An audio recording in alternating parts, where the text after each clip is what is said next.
Yeah. This pool here, and there are a few rocks in the middle, like on the left side. So we can take like a few casts upstream here with the nymph and indicator. You have to be really accurate on the cast and take exactly the right drift on the fly to do that thing. So we are using now, this one is unweighted, and then we have like a size 16 of pheasant tail who works everywhere. Yeah. So I think it's best to stand here in the middle, so you get one of my favorite river, because it can be so difficult and it can also be so different, but it's getting more popular and popular because it holds really big sea runs coming through, but it's really technical to catch them. You catch them on the nymph mostly, but you can also have opportunity to catch them in high on water on the streamers, and when the fish is more confident, when it's colorful and the high on water, and they travel a lot and move a lot in the river, and they get more confident.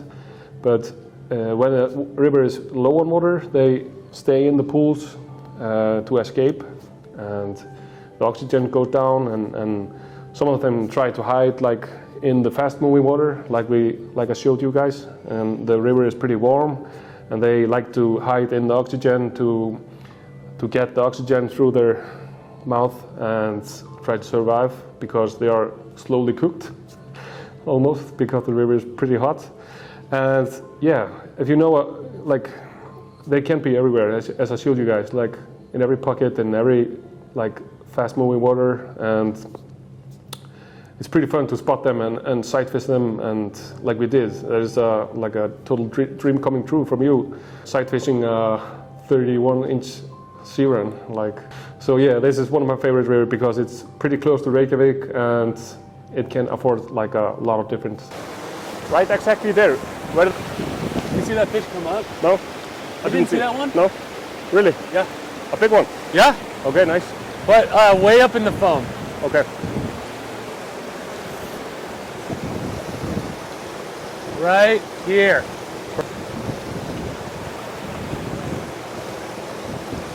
Right there. Here, right here. There's a spot. Just keep this fly here and bring a little bit heavier fly. Maybe fly who you can see better. I think he was like gonna take your indicator. Sometimes they do.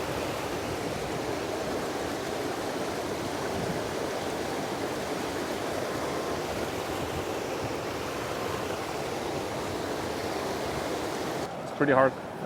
Take a look at the fly, maybe it's a moss. No, it's fine. Okay. You know what? It's probably good I haven't seen him yet. Okay. Because I'll get too excited. Yeah. I think you're a little bit too far away. He's a little bit closer. A little closer than this? Yeah, he's a little bit closer now, I think. I'm not 100% sure, but I see like a dark spot. I can't see if it's a male or a female. This rig. Yep. Fish. Oh, bottom.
In this size of river.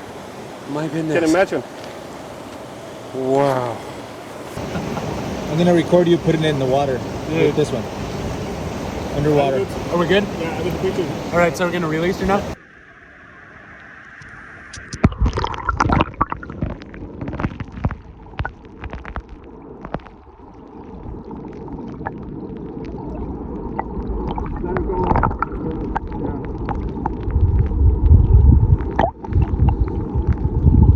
Is that okay?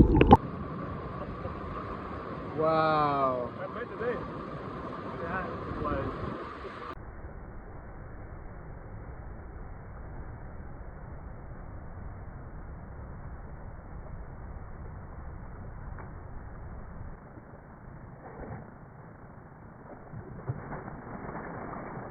You know, 20-inch brown, and I saw that one up there. Yeah. And it kind of rose, and then oh, there's a big one in there. Yeah. I have no relevance. I have no relevance as this. Yeah. 31 inches. Yeah, it's pretty big. Sea run brown trout. As you experienced, you were just totally a passenger. She went upstream, up every small waterfall, Yes. and you didn't know anything what to do. Like, Yeah, absolutely. I mean, was. if you're alone, you're totally screwed. Because I have lost a lot of fish. Yeah. That exactly did the same. Like Yeah. go into that hole and Yeah. snap the tippet. So that was a great. Dude, that was. That was. No, that is the biggest fish of my life. Yeah, I believe. Of my like. Yeah. Yeah, and you don't let it get, build up too much. A lot of people don't want to. Yeah, but also I They're look very like uncomfortable. I look like a what's it called? Like a in this blue jacket. Oh, that's good.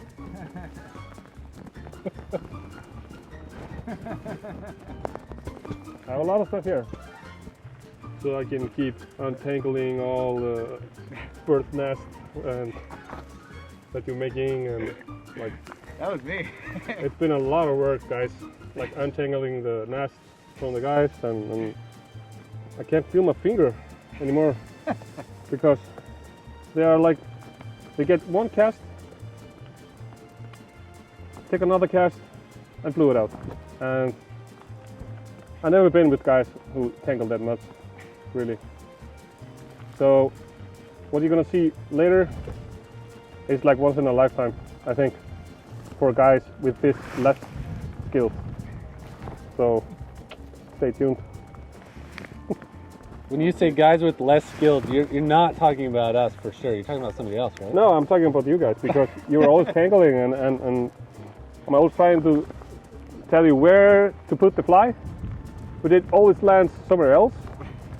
And then you tangle or get stuck and you have lost like 50 flies for me, and I have to charge you a lot after that trip if it's gonna be like that.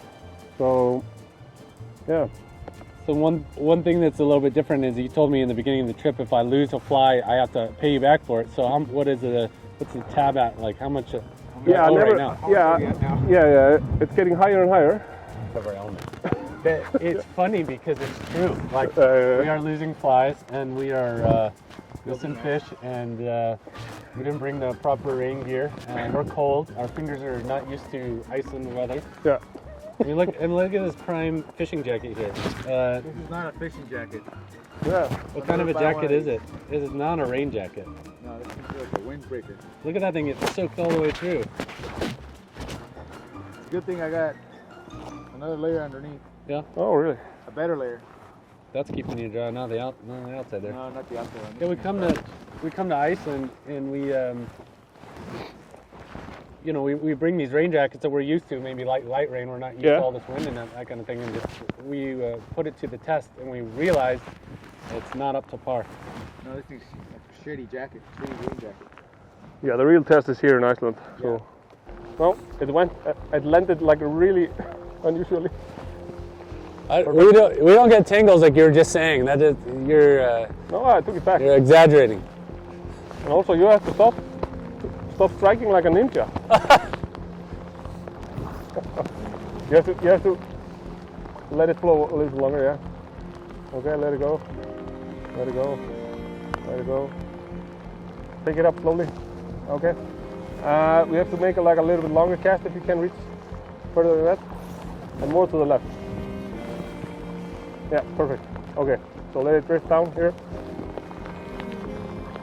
It is definitely like a training grounds to make you tougher and much better fisherman. The amount of stuff that you learn, these different techniques, never used before, really. They're not easy. You know, this is not an easy pull to fish with all this wind. Just really test your gear and test your mind. Dude, you know, Eric, you gotta try this. No way. You're gonna put your hand in the water, your hands warm up. The water's super warm.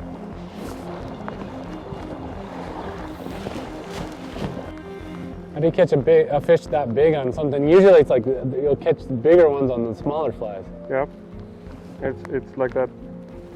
But sea run also like to have it big sometimes, but not always. But when the river is blown out like this, I think size 14, 16 is smaller enough. And when mending, Eric, when mending, use the height of the fly. Like take the fly line up from the surface, Yeah.